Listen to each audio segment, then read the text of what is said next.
Halo semuanya, perkenalkan kami dari kelompok 6 yang berisi Felix Pratama, Magdalena Meriandani, Felicia Sumatri, Michael Antonius, dan Nicholas Albertus. Kami akan membahas tentang Hotel Borobudur Jakarta dan Green Management-nya. Di sini saya akan menjelaskan tentang latar belakang. Green Hotel adalah kegiatan operasional hotel yang dimana melakukan berbagai macam cara untuk menjalankan program penghematan air, penghematan listrik, dan menjaga keasrian lingkungan hotel dengan berbagai macam cara. Uh, Sistem ini dibuat atas dasar keharusan perusahaan untuk menjaga lingkungan kerja dan sekitarnya.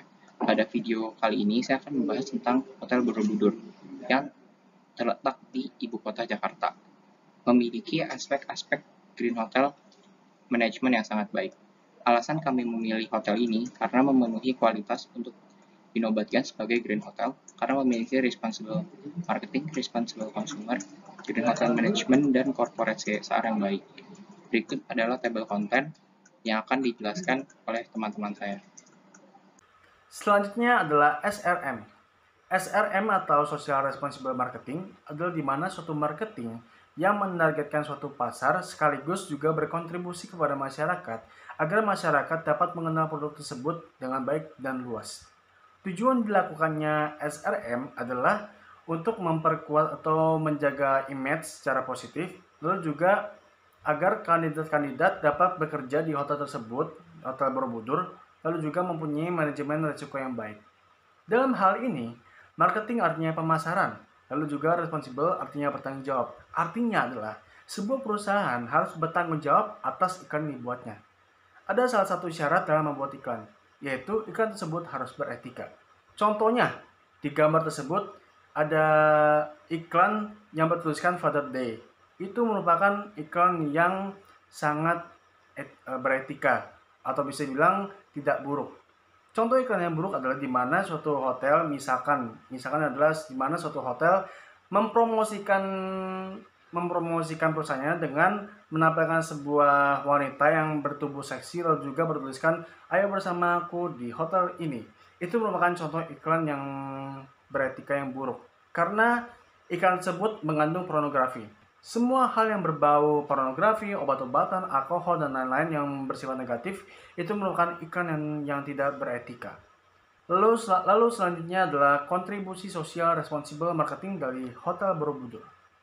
Hotel Borobudur ini adalah di mana dia memberikan kontribusi berupa santunan, nasi tumpeng dalam hari Sinca. Ada 6 tipe dari social responsible marketing. Tipe pertama yaitu corporate social marketing, lalu yang kedua cost marketing, yang ketiga cost related marketing, yang keempat corporate philanthropy, kelima corporate community involvement, dan yang terakhir social responsible business practice. Dalam 6 tipe ini, Hotel Borobudur termasuk dalam corporate philanthropy karena bila dilihat dari pengertiannya, corporate philanthropy merupakan di mana memberikan kontribusi berupa santunan untuk anak yatim piatu, seperti itu. Nah, sekarang responsible consumer. Responsible consumer ini diartikan sebagai menjadi konsumen yang bertanggung jawab. Jadi, kalau dijelasin berarti kita hanya mengambil jumlah makanan yang dapat kita makan dan hanya membeli apa yang akan kita makan. Intinya, kita fokus pada hal-hal yang paling penting bagi kita dalam hidup. Hotel Borobudur memiliki supermarket yang dimulai dari segala bahan maupun alat, seperti plastik. Plastik ini tidak terurai dan tidak sering didaur ulang, jadi pihak hotel bisa mengingatkan kepada customer untuk menggunakan tas belanja atau tote bag.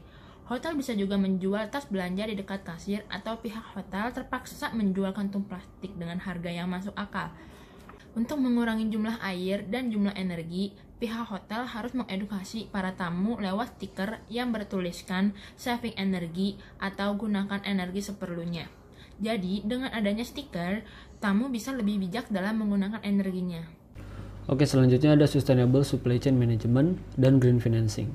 Sustainable Supply Chain Management adalah bagaimana kita selaku pemilik perusahaan dapat memenuhi permintaan pasar dengan cara memproduksi sebuah produk dari bahan mentah hingga bahan jadi dan sampai ke tangan customer. Nah, ada 5 hal yang biasanya digunakan oleh perusahaan dalam penerapan supply chain. Antara lain, yang pertama adalah production. Ini berhubungan dengan produk apa saja yang sedang ramai di pasaran, tren apa yang sedang naik, dan berapa banyak yang perlu diproduksi.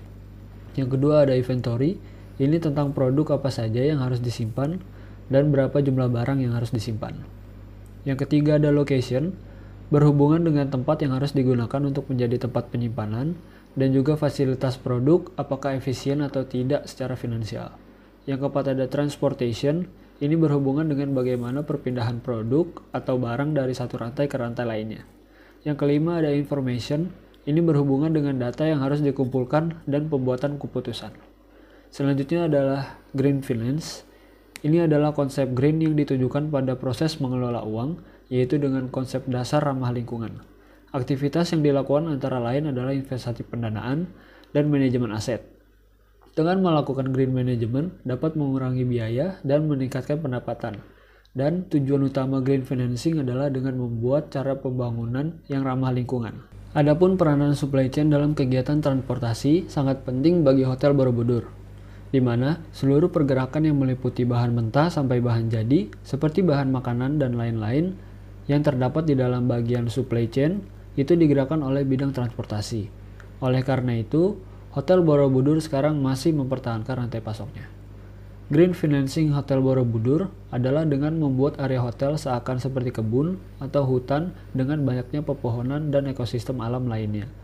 Dan juga supaya lebih menghemat, hotel ini menggunakan sistem recycle atau daur ulang air, yang membuat limbah air dapat digunakan kembali, baik untuk menyiram tanaman ataupun digunakan untuk air flush toilet. Hotel ini juga menghemat energi listrik dengan menggunakan LED, karena LED mampu bertahan lebih lama dibandingkan dengan bohlam biasa. Dan juga perabotannya yang ramah lingkungan seperti bangku yang terbuat dari kayu dan lain-lain. Baik, selanjutnya saya akan menjelaskan mengenai CSR atau Corporate Social Responsibility. Jadi teman-teman, berdirinya suatu perusahaan perhotelan akan membawa dampak yang besar baik bagi lingkungan maupun bagi sosial. Perusahaan perhotelan merupakan salah satu industri yang bergerak dalam bidang pariwisata, yang tentunya dalam kegiatan operasionalnya membutuhkan banyak produk, bahan baku, serta menggunakan banyak energi seperti air maupun listrik. Jika hal tersebut tidak dikelola dengan baik, maka akan dapat menimbulkan permasalahan lingkungan dan masalah sosial. Nah, dengan adanya pembangunan perusahaan perhotelan tentunya akan menimbulkan perspektif yang buruk di mata masyarakat setempat. Tentunya masyarakat setempat akan berpikir bahwa dengan adanya pembangunan suatu hotel akan membawa dampak negatif bagi lingkungan, seperti kurangnya daerah resapan karena lahan digunakan untuk membangun hotel, pohon yang banyak ditebang, serta hotel yang menggunakan air tanah, sehingga jika hal tersebut terjadi dapat menimbulkan permasalahan bagi masyarakat setempat. Oleh karena itu, penting sekali bagi perusahaan perhotelan dalam menerapkan program CSR atau Corporate Social Responsibility. Nah, jadi tujuan utama dari perusahaan yaitu sebagai pembangunan ekonomi atau meningkatkan profit sebanyak-banyaknya. Diharapkan dengan perolehan profit tersebut, perusahaan perhotelan dapat memberikan dampak positif serta membawa perubahan baik untuk lingkungan maupun untuk sosial melalui program CSR yang dilakukan oleh hotel. Dengan kata lain, CSR atau Corporate Social Responsibility merupakan bentuk tanggung jawab suatu perusahaan perhotelan terhadap sosial serta lingkungannya. Kenapa sih perusahaan perhotelan harus bertanggung jawab terhadap lingkungan serta sosialnya? Karena perusahaan perhotelan merupakan suatu aspek yang tidak terpisahkan dari lingkungan serta aspek sosial, serta merupakan elemen yang saling berkaitan dan berhubungan satu sama lain. Nah, ada 3 prinsip CSR menurut Carroll, yaitu ada profit, people, lalu planet. Maksudnya adalah ketika perusahaan perhotelan telah mendapatkan profit sebanyak-banyaknya, maka sebagian profit yang diterima oleh perusahaan akan digunakan untuk kegiatan-kegiatan CSR seperti program untuk lingkungan maupun program untuk sosial. Oleh sebab itu, semakin banyaknya profit yang diterima oleh perusahaan perhotelan, diharapkan perusahaan tersebut dapat lebih banyak lagi untuk berkontribusi kepada masyarakat secara luas serta kepada lingkungan. Jika perusahaan hotel sudah menerapkan program CSR, maka akan terbentuk hubungan timbal balik yang sangat menguntungkan. Misalnya saja, perusahaan hotel sudah menerapkan program CSR untuk lingkungan, maka lingkungan tempat hotel tersebut berada akan survive dalam jangka waktu yang panjang. Jika perusahaan hotel sudah menerapkan program CSR dalam bidang sosial, maka masyarakat secara luas akan menerima dampaknya dan akan menerima manfaat dengan adanya hotel tersebut.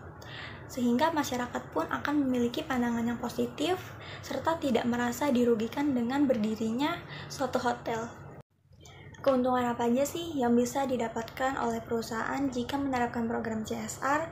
Yang pertama, perusahaan hotel akan mendapatkan reputasi atau image yang baik di mata para tamu, masyarakat luas, serta pihak lain. Pihak lain yang dimaksud ini seperti investor, partnership, dan stakeholders. Nah, secara tidak langsung juga, jika perusahaan hotel menerapkan CSR, maka akan mengundang lebih banyak lagi investor untuk menanamkan modalnya pada perusahaan hotel tersebut.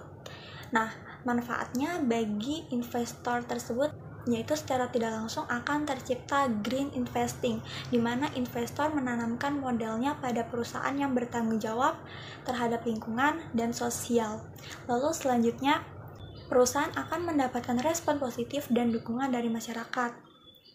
Ketika suatu perusahaan hotel telah berkontribusi positif atau membawa perubahan baik bagi lingkungannya, maka masyarakat setempat akan menerima dan mendukung hotel tersebut. Lalu, membangun kedekatan dengan masyarakat. Dengan semakin banyaknya program CSR yang dilakukan oleh suatu hotel, akan mempengaruhi kedekatan hubungan dengan masyarakat, karena semakin banyaknya interaksi langsung yang dilakukan. Kemudian, keuntungannya yaitu mempererat hubungan antar karyawan. Tentunya, dengan banyaknya program CSR yang melibatkan banyak karyawan hotel akan membuat mereka mempererat hubungannya karena semakin banyaknya kerjasama yang dilakukan. Lalu yang terakhir, untuk menghindari isu lingkungan. Jika suatu perusahaan hotel sudah menjalankan program CSR-nya dengan baik, maka perusahaan tersebut akan terhindar dari isu-isu lingkungan seperti pencemaran lingkungan. Selanjutnya ada program-program CSR yang sudah dilakukan oleh Hotel Borobudur. Yang pertama ada aksi Cleaning Fun Walk, yaitu aksi pembersihan sampah-sampah yang dilakukan oleh Hotel Borobudur yang bekerja sama dengan Arta Group. Kegiatan ini dilakukan sebagai bentuk kepedulian hotel terhadap lingkungan dan untuk mendorong perilaku masyarakat lain agar melakukan hal yang sama. Program ini termasuk program CSR untuk lingkungan. Selanjutnya ada penanaman pohon. Untuk memperingati Hari Bumi, Hotel Borobudur juga bekerja sama dengan Arta Group untuk melakukan penanaman pohon. Hotel Borobudur menyadari bahwa semakin banyaknya aktivitas manusia akan semakin banyak menimbulkan perubahan iklim dan polusi. Oleh sebab itu, Hotel Borobudur menyelenggarakan kegiatan ini untuk memperbaiki iklim dan mengurangi polusi. Lalu selanjutnya ada kegiatan donor darah yang diselenggarakan di Hotel Borobudur dan dihadiri oleh Miss Indonesia tahun 2009, Miss Karenina Sani, yang turut berpartisipasi dalam kegiatan Hotel Borobudur. Terdapat nilai kemanusiaan pada kegiatan donor darah ini, karena hasil donor darah tersebut akan diberikan kepada orang yang membutuhkan yang melalui media rumah sakit ataupun Palang Merah Indonesia. Selanjutnya, Hotel Borobudur juga memberikan santunan kepada anak yatim piatu. Ini sebagai bentuk bahwa Hotel Borobudur peduli terhadap masyarakat, terutama anak yatim piatu yang membutuhkan banyak biaya. Nah, sebagai tambahan, Hotel Borobudur juga pada Hari Batik Nasional, Hotel Borobudur menyelenggarakan kegiatan membatik bagi tamu yang datang ke hotel. Tamu hotel diperbolehkan untuk membatik dan dapat membawa pulang hasil karyanya secara gratis. Oke, setelah sudah dijelaskan oleh teman-teman saya, kami dapat menarik kesimpulan bahwa Hotel Borobudur sudah menunjukkan bahwa hotel tersebut sudah pantas dinobatkan sebagai Green Hotel. dari segi responsible marketing yang baik, green management yang baik, responsible consumer, dan CSR. Sangat banyak upaya yang dilakukan oleh Hotel Borobudur untuk menjaga kenyamanan, keasrian, kebersihan, keamanan lingkungan sekitar hotel. Dari membuat iklan yang baik tanpa menyinggung pihak manapun, hingga membuat CSR yang menguntungkan bagi masyarakat sekitar hotel dan bahkan masyarakat meluas juga dapat merasakan dampaknya. Salah satu contohnya melalui program CSR donor darah yang dibantu oleh PMI.